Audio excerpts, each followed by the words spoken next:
Chapter 1 I Was Actually Reborn. Mind Deposit. This article is in a parallel world and has no connection with the real world. On the Jeju Bridge. A man in his 30s is sitting on the railing, looking at the brightly lit city, but there is no home that belongs to him. Shuyi smiled self-deprecatingly. I have owed too many people in this life. If there is an afterlife, I hope you will never meet a jerk like me again. After saying that, Shuyi jumped into the river with a leap. It hurts. It really hurts. Shuyi suddenly opened his eyes wide, propped his hands on the sink, and stared blankly at himself in the mirror. His appearance is no longer the greasy look of a middle-aged uncle, but has returned to a handsome 18-year-old boy. Shuyi stroked his face with his hand and felt the real touch. Then he pinched himself hard. Ouch! The intense pain made him gasp. Only then did he fully confirm.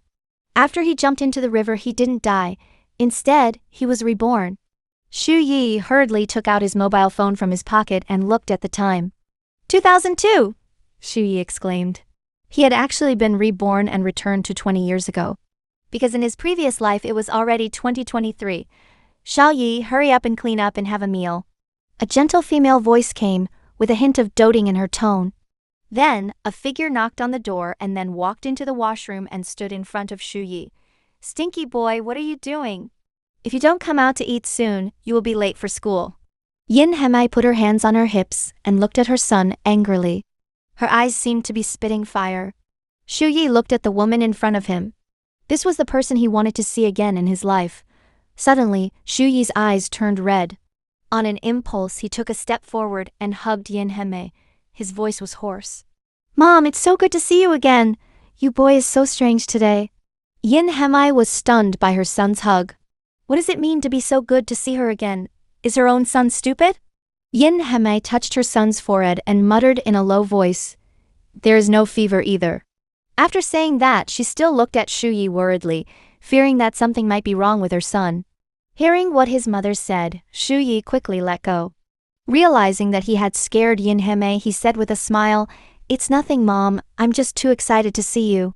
Yin Hemai gave him a blank look, took off the apron around her waist and said unhappily, You always make me angry, what's so exciting?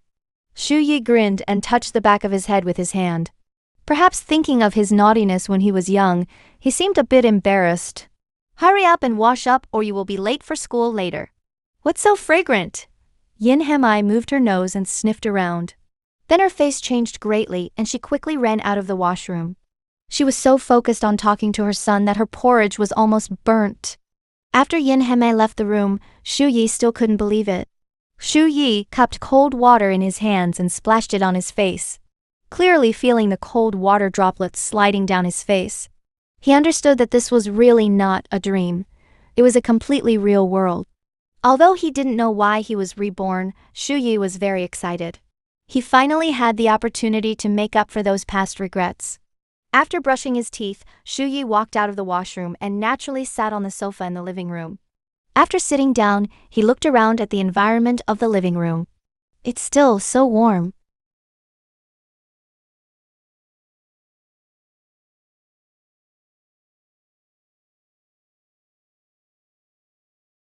Looking at the familiar living room, his memories were instantly pulled back. This simple and warm little home was something he had been desperately seeking but couldn't obtain in his previous life. In his previous life, although Shuyi had his own company through his own efforts and became an envied boss. But for a woman, his family was torn apart and the company also went bankrupt. In utter despair, he jumped into the river with guilt and committed suicide. At the moment before his death, he suddenly realized that he had missed so many people. In his previous life, his parents and friends all left one by one. Especially his parents, who could be said to have been angered to death. And the culprit of all this is naturally him, and of course that woman too.